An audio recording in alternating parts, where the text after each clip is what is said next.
As the Treasurer has outlined, our economic recovery plan, centred on lower taxes, is driving stronger investment, greater confidence and fuelling a jobs boom for Australians. Since handing down the budget in May, though, we have faced significant impacts and Australians have faced real disruptions from COVID-19 and Delta-driven lockdowns. These have seen more than $24 billion in additional health and economic support provided to Australian businesses, households, families and health systems.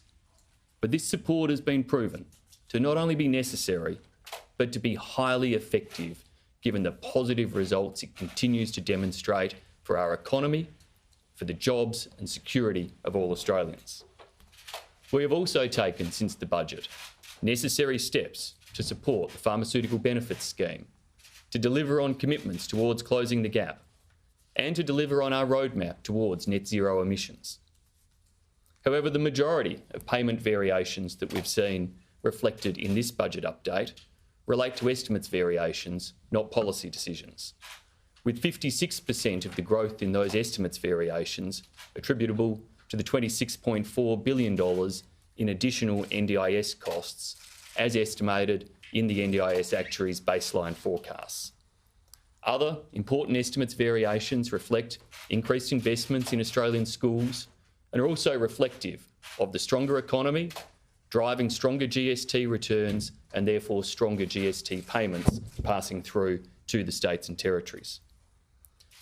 Notwithstanding major budget pressures like COVID or the NDIS growth, our economic strength, though, means that our debt outlook continues to improve. At the time of the 2020 budget, net debt as a share of GDP was forecast to peak at 43.8%. In the 2021 budget, this peak in net debt was revised down to 40.9%. And pleasingly, today, as a result of the continued success of our economic recovery plan, net debt is forecast to peak at a further revised down figure of 37.4% of GDP.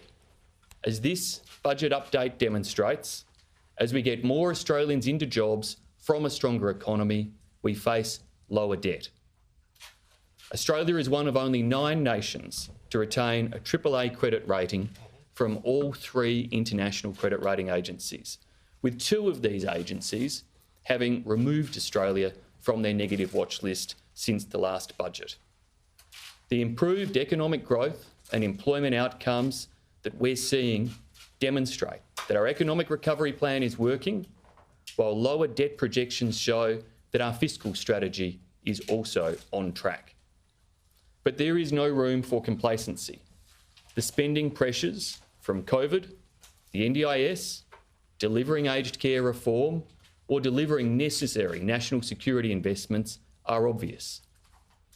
We must maintain real focus on achieving the economic growth to implement the fiscal strategy that meet those pressures. And yet, our political opponents, the Labor Party, entertain further huge additional structural spends with promises of free childcare or free TAFE. Now, Australians know that nothing comes for free.